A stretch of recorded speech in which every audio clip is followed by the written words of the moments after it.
Asante. Tuambie siri ya hiki ambacho tumekishuhudia leo katika dimba hili la Jamhuri ni nini na kipi ambacho ulizungumza na wachezaji? Nafikiri jambo kubwa ambalo limetuongoza ilikuwa ni confidence baada ya yale matokeo ambayo tuliyopata, lakini pia na kujaribu kutaka kuvunja mwiko, kwa sababu kabla ya hapa tulikuwa na records ambazo kwa zinasema kwamba katika mechi 10 Dodoma Jiji haijawahi kushinda wala kupata sare.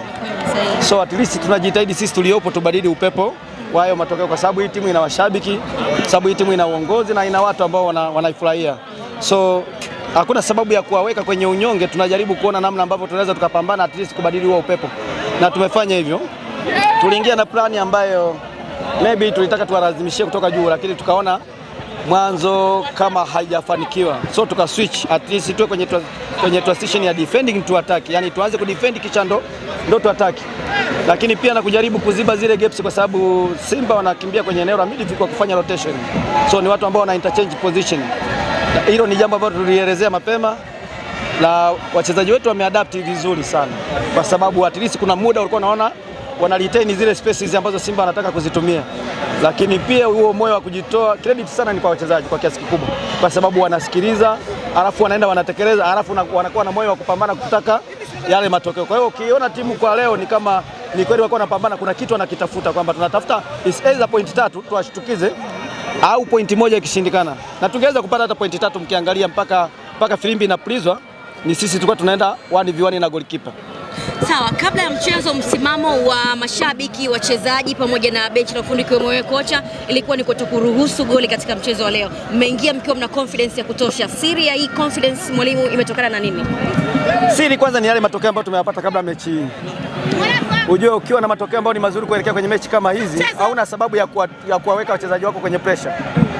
So ilikuwa ni hali ya kujiamini, na tumewaambia wajiamini kwamba ikishindikana kucheza basi tu fight kwa ajili ya mpira, tusiwape nafasi kubwa sana ya wao kupata uhuru. Kwa hiyo kuna muda tumeshindwa kucheza kusema kweli, so tukaamua kufight. So unashindwa kucheza, then usimruhusu mpinzani pia asiwe na huo uhuru wa kucheza. Ndicho kitu ambacho tumekifanya.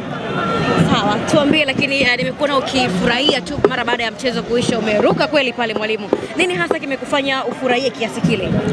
Angalia mmetoa sare. Hatukufikia malengo ya juu, lakini pia tukupoteza malengo pia.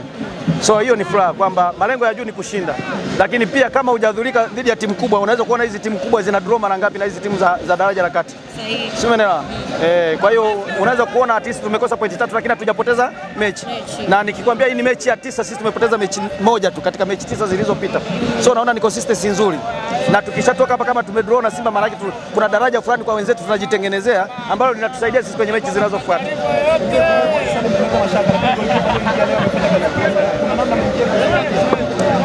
No, Dani nafikiri alianza kucheza mechi ya Mbeya City na mpaka ana mwendelezo mzuri, unaona anakuwa na mwendelezo mzuri. So sisi tunajaribu kuzungumza naye pamoja na kocha magolikipa kwamba ajiamini wakati ni wa kwake.